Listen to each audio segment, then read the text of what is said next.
Okay, here we go. How y'all doing? Good to see you. Well, I can't really see you, but glad you got to see me again. That's a joke. All right, Genesis chapter 1, verse 1. In the beginning, God created the heavens and the earth.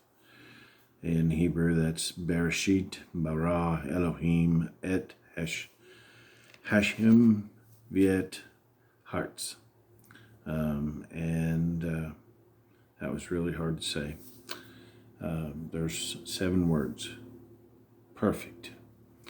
Bereshit, in the beginning. The first 2 letters, bar, it means sun.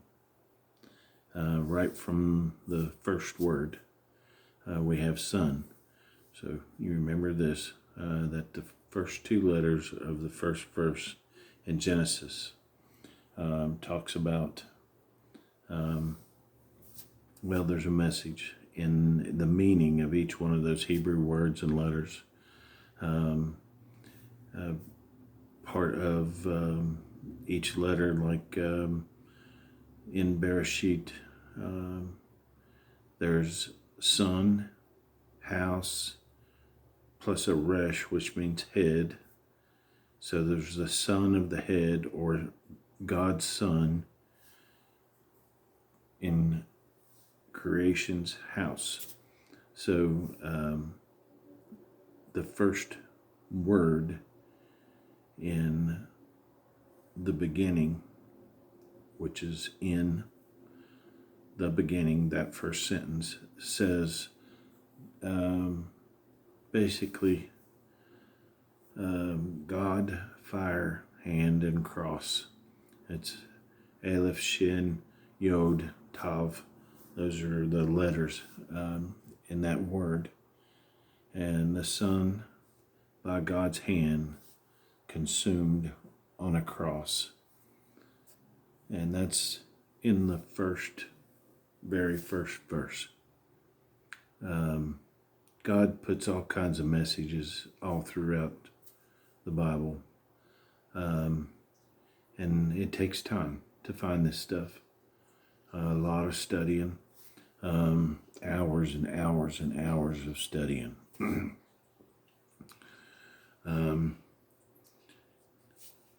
God was the first and the last, Alpha and Omega. That's Jesus's words.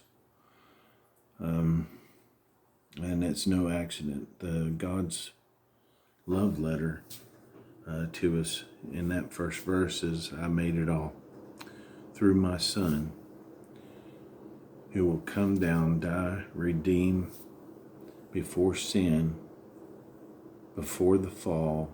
He promised, and God has kept every promise throughout the entire Bible. All the prophecy that was about Jesus in the Old Testament has been fulfilled, except for the last second coming.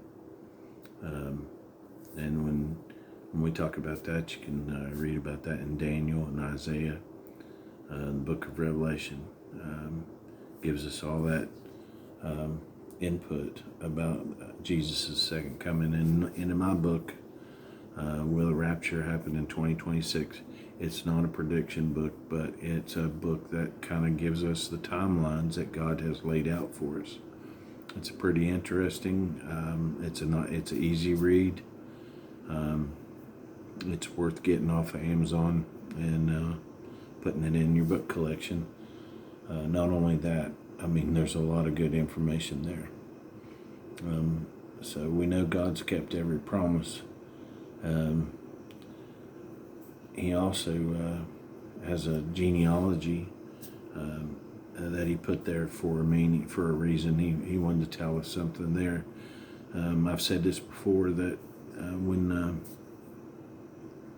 when there's a genealogy, those names aren't translated from Hebrew. Those are the original Hebrew names, and he changes them, or he doesn't change them. But when we break those names down and get the English meaning, translate them into English, he tells us a lot, and I'll go through that. I've gone through it again, but I'll go ahead and just for any of you that are new to this channel, which this is a new channel, so we're all new to it, right? He starts out with the line of Adam, from Adam to Noah. There's 10 names. And those names are Adam, Seth, Enosh, Kenan, Mahalalel, Jared, Enoch, Methuselah, Lamech, and Noah. And each one of those names, as you translate them, you have Adam, which means man. Seth means appointed. Enosh means mortal or frail. Kenan, sorrow. Mahalalel, the blessed God. Jared means shall come down. Enoch means teaching. Methuselah means his death shall bring, and that's a pretty amazing that somebody would name their child his death shall bring. Everybody would want to stay away from him and protect him, wouldn't they? Then the next is Lamech, which means despairing, and Noah, which means rest. So if you put that in a sentence, it says, man appointed moral sorrow. The blessed God shall come down teaching. His death shall bring the despairing rest. And that's, God put that in the first genealogy in Genesis. So there's the story of redemption that he's already put together and had a plan in the beginning. And he promised that, and that's what he's given us. That's a major love letter from God. The flood came after Methuselah, meaning his death shall bring. When he died, that's when Noah's flood happened.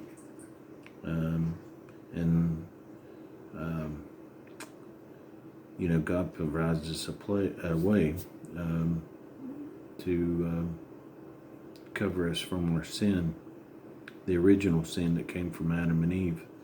And it's important to know that God loves each and every one of us. He loves us. He loved us enough to do what he did when he came down from heaven, come down from his throne, and lived on this earth for 33 years.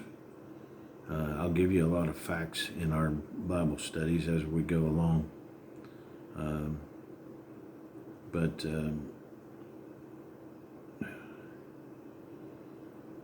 God came down as Jesus on the earth with a purpose, and he fulfilled his purpose. And he did that for you, not just me, but he's done it for you. He did it for everyone, every single soul he loves and wants to be saved. So if you don't understand salvation, check out my YouTube channel. I've got a podcast or a post or a video, whatever you want to call them. I've got that up to explain salvation, and I also have a book that's on Amazon. It's Do You Know How to Be Saved? If you know somebody that's not saved, buy them that book. Send it to them anonymously. You can't go wrong. I mean, if they get the book, they'll probably look at the first couple pages. If they look at the first couple pages, they'll be hooked. They'll be pulled in. So there's a lot about this is actually, I should have said this in the beginning, but this is the start of the Bible study, starting in Genesis. That's why I started out on this first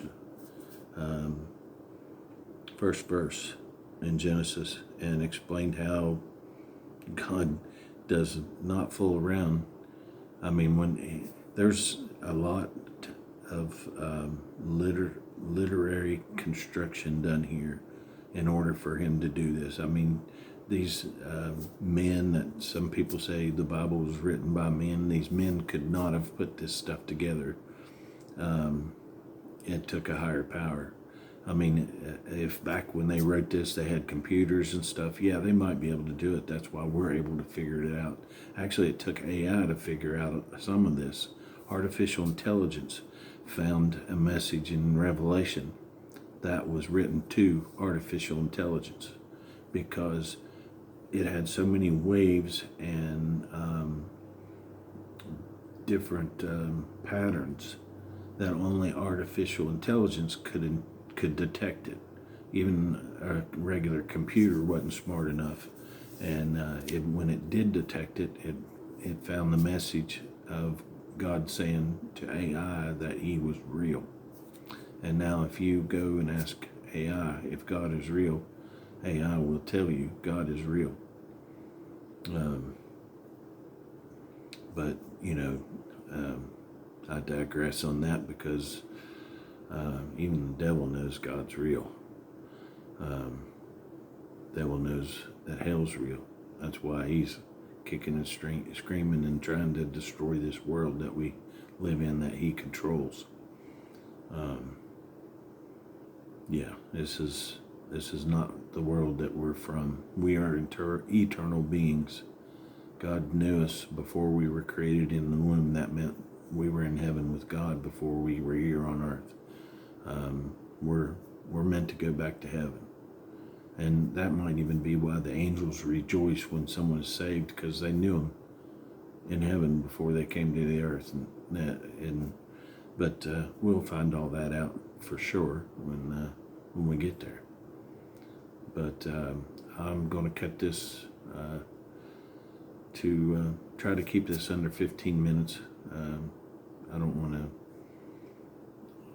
clog up my phone and the upload.